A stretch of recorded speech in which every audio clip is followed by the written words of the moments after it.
ಇನ್ನು ದೇವರಾಜೇಗೌಡರು ನೇರವಾಗಿ 4 ಸಚಿವರನ್ನ ಹೇಳಿದ್ರು. ಅದರಲ್ಲಿ 3 ಸಚಿವರ ಹೆಸರನ್ನ ಕೂಡ ಹೇಳಿದ್ರು. ಅದರಲ್ಲಿ ಚಲುವರಾಯಸ್ವಾಮಿ ಕೂಡ ಒಬ್ರು. ಅವರು ಉತ್ತರ ಕೊಟ್ಟಿದ್ದಾರೆ ಈಗ. 100 ಕೋಟಿ ಆಫರ್ ಬಾಂಬ್ ವಿಚಾರ ಏನಿದೆ, ಪೆನ್ ಡ್ರೈವ್ ನಿರ್ವಹಣೆಗೆ 4 ಸಚಿವರ ಟೀಮ್ ಅನ್ನೇನ್ ಮಾಡಿದ್ರು ಅಂತ ಅವರು ಆರೋಪ ಮಾಡಿದ್ರು.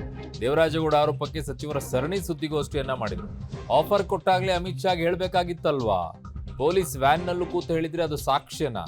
ಸಚಿವರ ಕಮಿಟಿ ರಚಿಸೋದು ಬಿಟ್ಟು ನಮಗೆ ಬೇರೆ ಕೆಲಸ ಇಲ್ವಾ? ದೇವರಾಜೇಗೌಡ ವಿರುದ್ಧ ಮಾನಷ್ಟ ಮೊಕದ್ದಮೆಯ ಎಚ್ಚರಿಕೆಯನ್ನ ಸಚಿವ ಚಲುವರಾಯಸ್ವಾಮಿ ಮತ್ತೆ ಪ್ರಿಯಾಂಕ್ ಖರ್ಗೆ ಅವರು ಕೊಟ್ಟಿದ್ದಾರೆ ಎಚ್ಚರಿಕೆಯನ್ನು. ದೇವರಾಜೇಗೌಡರ ಜೊತೆಲಾಗಲಿ ಇನ್ನೊಬ್ಬರ ಜೊತೆಲಾಗಲಿ ನಾ ದೇವರಾಜೇಗೌಡ ಯಾರು ಅಂತ ನೋಡಿಲ್ಲ. ನಿಮ್ಮ ಟಿವಿಲಿ ಬಂದ್ಮೇಲೆ ನೋಡಿರೋದು. ಅವ್ರಿಗೂ ನಮಗೂ ಯಾವತ್ತೂ ಯಾವುದೇ ವಿಚಾರದಲ್ಲೂ ಸಂಪರ್ಕ ಇಲ್ಲದೆ ಇರ್ತಕ್ಕಂಥ ವ್ಯಕ್ತಿ ಮತ್ತು ನಮ್ಮ ಬಗ್ಗೆ ಮಾತನಾಡ್ತಕ್ಕಂಥದಕ್ಕೆ ಅವನಿಗೆ ಯಾವ ನೈತಿಕ ಹಕ್ಕು ಇಲ್ಲ. ಅವರು ಈ ಒಂದು ಡೈವರ್ಟ್ ಯಾರೋ ಅವ್ರಿಗೆ ಹಿನ್ನೆಲೆ ಇರ್ತಕ್ಕಂಥ ಇದರಲ್ಲಿ ಯಾರಿದ್ದಾರೆ ಅನ್ನೋದನ್ನು ಇಲಾಖೆ ತನಿಖೆ ಮಾಡ್ತಾ ಇರ್ತಕ್ಕಂಥ ತನಿಖಾ ಸಂಸ್ಥೆ ಹುಡುಕಬೇಕು.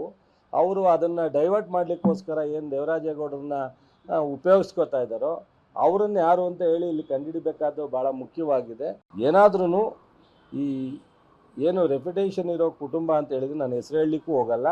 ಸೊ ಸಾಧ್ಯವಾದರೆ ಅವರಿಗೆ ಈ ರಾಜ್ಯದ ಜನ ಅನೇಕ ಬಾರಿ ಆಶೀರ್ವಾದ ಮಾಡಿದ್ದಾರೆ. ಅವರು ಮಾಡಬೇಕಾಗಿರೋದು ಇಷ್ಟೇ, ಪ್ರಜ್ವಲ್ ರೇವಣ್ಣನ ಕರೆಸಿ ತನಿಖೆಗೆ ಕೊಡಿಸ್ತಕ್ಕಂಥ ಕೆಲಸವನ್ನು ಅವ್ರು ಮಾಡ್ಬೋದು. ಅದು ಬಿಟ್ಟರೆ ಕೇಂದ್ರ ಸರ್ಕಾರವನ್ನು ಉಪಯೋಗಿಸ್ಕೊಂಡು ನಮ್ಮ ರಾಜ್ಯದ ಪೊಲೀಸ್ ಇಲಾಖೆ ಅವ್ರನ್ನ ಕರೆಸೋವಂಥ ಪ್ರಯತ್ನವನ್ನು ಮಾಡಬೇಕು.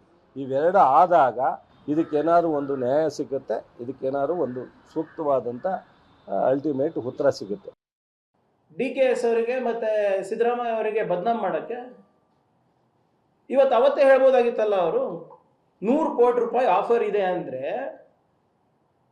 ಮತ್ತೆ ಅವತ್ತೇ ಅಮಿತ್ ಶಾ ಅವರಿಗೆ ಹೇಳ್ಬೋದಾಗಿತ್ತಲ್ಲ, ಸರ್ ನನಗೆ 100 ಕೋಟಿ ಆಫರ್ ಕೊಟ್ಟಿದ್ದಾರೆ, ಇದನ್ನ ತನಿಖೆ ಮಾಡಿಸಿ ಅಂತ ಅಮಿತ್ ಶಾ ಹೇಳ್ಬೋದಾಗಿತ್ತಲ್ಲ, ಅಮಿತ್ ಶಾ ಅವರಿಗೆ ಹೇಳ್ಬೋದಾಗಿತ್ತಲ್ಲ. ಯಾಕೆ ಹೇಳಿಲ್ಲ? CBI IT ED ರೇಡ್ ಮಾಡಿಸ್ಬೋದಾಗಿತ್ತಲ್ಲ, ಯಾಕೆ ಹೇಳಿಲ್ಲ? 5 ಕೋಟಿ ರೂಪಾಯಿ ಯಾವುದೋ ಕ್ಲಬ್ಬಲ್ಲಿ ಕೊಟ್ಟಿದ್ದಾರಂತಲ್ಲ, ತೆಗಿಸಿಯ CCTV ಯಾರ್ಯಾರಿದ್ರು ಯಾರ್ಯಾರಿರಲಿಲ್ಲ. ಅಂದರೆ ನಮಗೆ ಎಲೆಕ್ಷನ್ ಬಿಟ್ಟು ಬೇರೆ ಏನು ಕೆಲಸ ಇರಲಿಲ್ವ ಅವಾಗ? ಬರ ನಿರ್ವಹಣೆ ಮಾಡೋದು ಬಿಟ್ಟು ಬೇರೆ ಏನು ಕೆಲಸ ಇರಲಿಲ್ಲ. ಈ ಪೆನ್ ಡ್ರೈವ್ ಹಿಂದೆ ಬಿಡಬೇಕು ಆಗಿತ್ತಾ? ಈಗ ಕೆಲವು ಪ್ರಶ್ನೆಗಳು ನಾನು ಕೇಳಲಿಕ್ಕೆ ಬಯಸ್ತಾ ಇದ್ದೀನಿ. ಈಗ ಇದು ಪದೇ ಪದೇ JDS ಅವರು BJP ಅವರು ಏನು ಮಾಡ್ತಾ ಇದ್ದಾರೆ ಅಂದರೆ, ಇಶ್ಯೂವನ್ನು ಡೈವರ್ಟ್ ಮಾಡೋಕ್ಕೆ ಕಾಂಗ್ರೆಸ್ ಮೇಲೆ ಗೂಬೆ ಕೂಡಿಸ್ತಾ ಇದ್ದಾರೆ.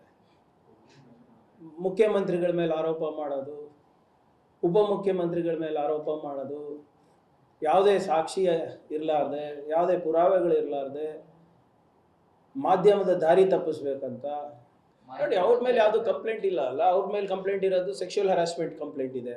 ಅದಕ್ಕೆ ಅವ್ರು ಇದು ಇದ್ದಾರೆ. ಅದೇನಾಗಿದೆ ಅದನ್ನು ಹೇಳಲಿ ಅಲ್ಲ ಅವರು. ಅದು ಬಿಟ್ಟು ಸುಮ್ಮನೆ ನಾನು ಹೊರಗಡೆ ಬಂದ ತಕ್ಷಣ ಪತನ ಆಗುತ್ತೆ ಅಂದ್ರೆ ಇವ್ರು ಯಾರಪ್ಪ ಇವರೆಲ್ಲರೂ? 5 ಕೋಟಿ ತೊಗೊಂಡು ಹೋಗ್ಬೇಕಂದ್ರೆ ಎಷ್ಟು ಚೀಲ ಬೇಕಾಗ್ತದೆ ಗೊತ್ತಿರ್ತದಲ್ಲ BJP ಅವರಿಗೆ ಆಪರೇಷನ್ ಕಮಲ ಮಾಡಿ ರೂಢಿ ಇದೆ ಅಲ್ವಾ?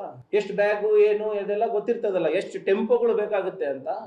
ಎಷ್ಟು ಟೆಂಪೋಗಳು ಬೌರಿಂಗ್ ಕ್ಲಬ್ ಒಳಗಡೆ ಹೋದ್ವು, ಎಷ್ಟು ಟೆಂಪೋಗಳು ಹೊರಗೆ ಬಂದ್ರು, ಅದೆಲ್ಲ ಮಾಡಲಿ.